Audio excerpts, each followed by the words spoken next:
Hello नमस्कार दोस्तों, एक बार फिर से स्वागत है हमारे इस यूट्यूब चैनल पर। आज हम बात करेंगे हमारा जो डिटरमिनर का टॉपिक चल रहा था उसकी आगे की कड़ी में। आज हम बात कर रहे हैं दोस्तों ईच ऑफ, आइदर ऑफ और नाइदर ऑफ की, और इसके अंदर हम बात जानेंगे नन ऑफ को भी हम जानने वाले हैं। ठीक है दोस्तों, लेकिन वो अलग से लिख रखा है, नन ऑफ भी हम इसमें जानने वाले हैं। तो सर, आपके सवाल एक मन में आया होगा या नहीं आया मेरे को नहीं पता कि ईच आपने अभी अभी तो पढ़ाया था पिछली वीडियो में, तो यहां क्या अंतर हो गया। तो देखो, अंतर मेरा पढ़ाने का मकसद ये है कि आपको पेपर में कैसे चीजें करनी है। पेपर में सवाल तीन तरह से बनते हैं। या तो पूछेगा यहां से डिटरमिनर कि डिटरमिनर और प्रोनाउन कौन सा है, क्योंकि ये प्रोनाउन भी होते हैं, आपने पढ़ा होगा ना। एक बार नहीं पढ़ा तो आप एक मेरे बात सुनना, प्रोनाउन के टॉपिक में जाके देखना डिस्ट्रीब्यूटिव प्रोनाउन क्या होते हैं, आपको यही सेम वहां मिलेंगे। और अब आप डिटरमिनर में भी पढ़ते हो, तो बस यही बात है कि कब प्रोनाउन होंगे और कब डिटरमिनर होंगे। अब कई बार चैप्टर में प्रोनाउन का टॉपिक नहीं होता, लेकिन देखो एग्जामिनर तो यहां से पूछ लेता है और प्रोनाउन का टॉपिक भी आना चाहिए आपको। तो अंतर पहले आप इस तरह के सवाल बना देंगे। दूसरा बना देंगे, आपके काम कहां देगा, सब्जेक्ट वर्ब एग्रीमेंट में भी ये चैप्टर काम देगा। उसके बाद आपका नाउन में भी दे देगा।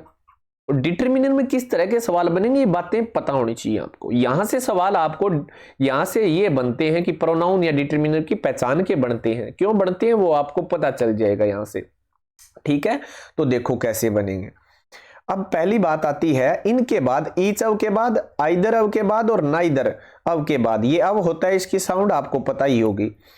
तो प्लूरल नाउन आता है, प्लूरल नाउन आएगा, लेकिन इनके बाद अगर वर्ब की बात करें तो वो आएगी सिंगुलर। ठीक है, सिंगुलर वर्ब इनके बाद में आती है, इस बात का आप ख्याल करें। ठीक है ना, तो ये बात भी आपको अगर पता होगी तो आप इजीली इसको कर सकते हैं। अब हम आगे बढ़ते हैं, हमारे इस चैप्टर को आगे बढ़ाते हैं यहां से। ठीक है दोस्तों, देखो कैसे बढ़ते हैं आगे। अब आप एक ध्यान रखो, each of the students has 3 books. यहां आपने ध्यान रखना है, ये देखो, ये है ना, ये इतना एक प्रीपोजिशनल फ्रेज कहते हैं। वर्तमान डिटरमिनर का टॉपिक पढ़ रहे हो तो इसका मतलब आप मॉडर्न अंग्रेजी पढ़ रहे हो। मॉडर्न अंग्रेजी की अप्रोच कहती है कि अगर प्रीपोजिशन के बाद अगर कोई भी नाउन आ जाता है ना दोस्तों, तो वो क्या है, प्रीपोजिशनल फ्रेज कहलाएगा। यानी मैं अगर शॉर्टकट में कहूं तो पीपी कहलाएगा, यानी प्रीपोजिशनल फ्रेज कहलाएगा। ईच के साथ अब प्रीपोजिशनल फ्रेज अगर आ गई तो ये सोच लो ये क्या काम कर रहा है, यहां पर प्रोनाउन का काम कर रहा है। अब वहां हमने, अगर मैं बात करूं 2 दिन पहले की, यहां पर मैंने आपको क्या पढ़ाया था, मैंने यहां पर आपको ये बात बताई थी अच्छी तरह से। क्या बताई थी कि ईच के साथ, ये देखो नाउन आ गया तो ये क्या बनेगा, ईच के साथ नाउन आ गया तो क्या बनेगा, वो बनेगा डिटरमिनर। लेकिन यहां पर आप क्या पढ़ रहे हो, ईच के साथ नाउन नहीं पढ़ रहे बल्कि प्रीपोजिशनल फ्रेज पढ़ रहे हो, तो अब ये क्या बन गया, प्रोनाउन। ठीक है ना, बात क्लियर हो गई। अब यहां हैज क्यों लगा, देखो ये तो था रट्टा क्या कि ईच और ऑफ आ गया तो यहां सिंगुलर वर्ब आएगी ना, झूठी बात। आप एक को मैं आपको आने वाले समय में पढ़ाने वाला हूं एमएचएम का टॉपिक।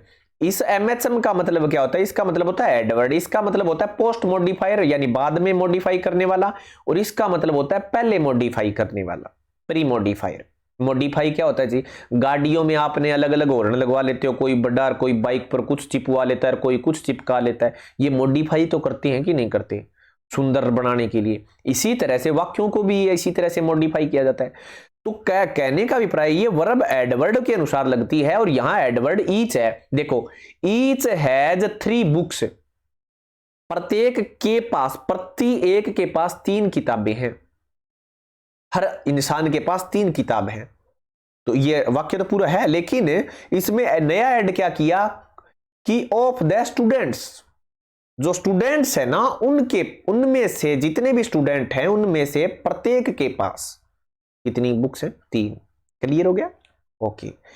आगे देखो, आई हैव 2 कॉइन, मेरे पास 2 कॉइन है, ये 2 ध्यान रख लेना क्योंकि इस काम देगा। I have 2 coins and you can choose either of them, यानी आपने, मैंने क्या कहा था, इधर 2 के लिए यूज होता है ना, इधर या इधर जो भी आप बोलते हो, तो कहने का मतलब है दो कॉइन है और आप दोनों में से कोई एक ले लो, चाहे either of them, you can choose either of them, दोनों में से कोई चूज कर सकते हो, ठीक है ना। तो ये ऑफ आ गया, देख लो आगे, ये यहां डिटरमिनर का सॉरी उसका प्रोनाउन का काम करता है। इसी तरह से नाइदर, नाइदर का यहां देखो आइदर ऑफ देम, यहां है नाइदर इज प्रेजेंट, यानी दोनों ही प्रेजेंट नहीं है। क्या नहीं है? दोनों में से कोई प्रेजेंट नहीं है। नाइदर दो के लिए यूज होता है ना, होता है जी, तो दोनों ही प्रेजेंट नहीं है, दोनों ही नहीं तो एक भी नहीं, तो इसीलिए इज वर्ब आ गई और ये इसी के कारण आई हुई है, देख लो, क्योंकि कोई है ही नहीं तो प्लूरल कहां से यूज करोगे भैया आप? तो ये एडवर्ड है, आप ऐसे रट्टा वैसे मार लो, अगर आपको रूल रटने नहीं पड़ेंगे 20-30 जो सब्जेक्ट वर्ब है। ये है क्या, ये एक्स्ट्रा इंफॉर्मेशन ऐड कर दी, लड़कियों में से कर दी, लड़की हैं दो और दोनों ही प्रेजेंट नहीं है आज। इसी तरह से मैंने ये क्यों लिखा, आगे देखो ये 6 लिखा और यहां 2 लिखा था, यहां 2 लिखा था, ये संख्या का मतलब। तो यहां तो आपने नाइदर किया क्योंकि दो, आइदर या नाइदर किया तो दो बताना था। यहां 6 यूज कर लिया तो यहां पर फिर नाइदर नहीं लगा सकते क्योंकि दो से ज्यादा हो गए ना, तो आप या क्या यूज करोगे, नन, यानी नो वन। नो वन का मतलब है कोई नहीं, कोई नहीं तो सिंगुलर तो आपने नाइदर में भी की थी, कोई है ही नहीं तो सिंगुलर यूज होती है ना, तो ये लो यहां सिंगुलर वर्ब आएगी अगर आप प्रेजेंट में यूज करोगे तो नन ऑफ द 6 स्टूडेंट। अब इसके बारे में एक्स्ट्रा इंफॉर्मेशन ये ऐड होगी, क्लियर हो गया? तो कोई नहीं जानता, करेक्ट आंसर कोई नहीं जानता। नाइदर ऑफ द 2, दो लड़कियां दोनों में से कोई नहीं जानती, ये रही न्यू द आंसर, ठीक है ना। आशा करता हूं आपको ये समझ में आ गया होगा। आगे बढ़ते हैं, ये देखो यहां पर अब बात करते हैं हम, किसकी बात करें, ये देखो ये नो का मतलब क्या है, इसका मतलब होता है CS का मतलब, मेरा कहने का मतलब है काउंटेबल सिंगुलर। इसका मतलब क्या है? Countable singular, countable singular, countable singular, इसका मतलब है काउंटेबल सिंगुलर, ठीक है। CP का मतलब है काउंटेबल प्लूरल, प्लूरल काउंटेबल जो, और इसका मतलब है अनकाउंटेबल, अनकाउंटेबल, ठीक है, अनकाउंटेबल।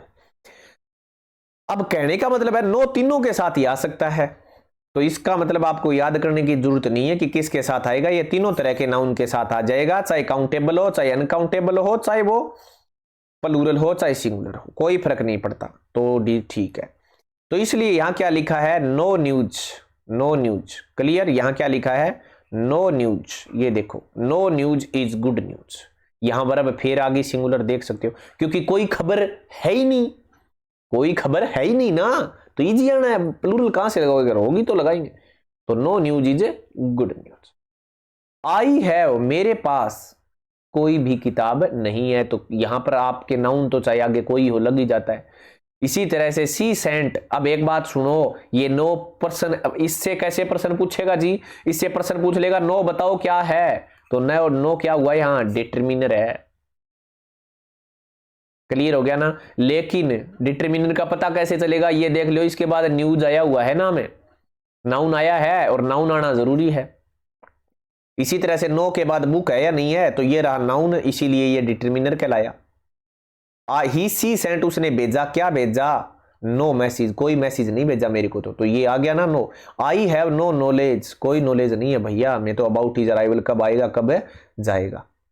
इसी तरह से लिख रखा है आगे सी इज नो मोर, तो यहां ये मोर देखो, अब यहां एक नई बढ़िया बात, ये देखो मोर, ये मोर क्या है भैया, सी इज नो मोर, तो यहां नो क्या है, ये डिटरमिनर नहीं है, क्या है, ये डिटरमिनर नहीं है, ठीक है ना।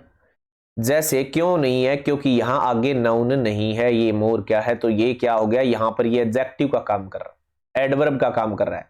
यहां ये नो क्या, किस चीज का काम कर रहा है, एडवर्ब का, क्योंकि एडजेक्टिव से पहले आने वाला कोई भी इस तरह का डिटरमिनर या फिर प्रोनाउन, कुछ ही मान लो आप, ABCD जो भी मानो, अगर एडजेक्टिव की कोई विशेषता बता रहा है ना, तो उसे एडवर्ब कहते हैं। ये बात आप पढ़ के आए या नहीं आए, तो ये थोड़ी थोड़ी बातें ध्यान रखा करो। जैसे मैंने बताई थी द पुअर, यहां द, ये द पुअर में द क्या होता है, ये एडवर्ब होता है, यहाँ आर्टिकल नहीं होता, कभी चक्कर में पड़ जाओ। क्यों, ये पुअर यहाँ विशेषण है, ठीक है ना दोस्तों। I will not take number, I will not take number, तो ये सही है, बिल्कुल ध्यान रख लेना, यहां नाउन भी नहीं है, ये बिल्कुल एकदम एक्यूरेट है, ठीक है। तो आई, सॉरी यहां नंबर नहीं है ये, sorry, I will take no, ये डॉट वो है जो हम लगाते हैं वाक्य को खत्म करने के बाद लगाते हैं ना, ये वो है, ये ओनली नो है, यहां पढ़ना है आपको, ये तो वाक्य के लिए एंड है। तो आई विल टेक नो, मैं कुछ नहीं लूंगा, मैं कुछ नहीं लूंगा। और ये है क्या जी, तो ये नाउन है, ये यहां नो नाउन है। समझ में आया होगा, मैं ये वाक्य ये आपको पढ़ाया क्यों, आपको 3 बातें बता दी कि नो डिटरमिनर का काम करता है, नो नाउन का भी काम करता है, नो एडवर्ब का भी काम करता है। तो यहां नो क्या है, नाउन का काम कर रहा है, मैं कुछ नहीं लूंगा, ठीक है ना। आशा करता हूं ये क्लास अच्छी लगी होगी, लगी है तो आप सब्सक्राइब तो कम से कम जरूर करें। धन्यवाद।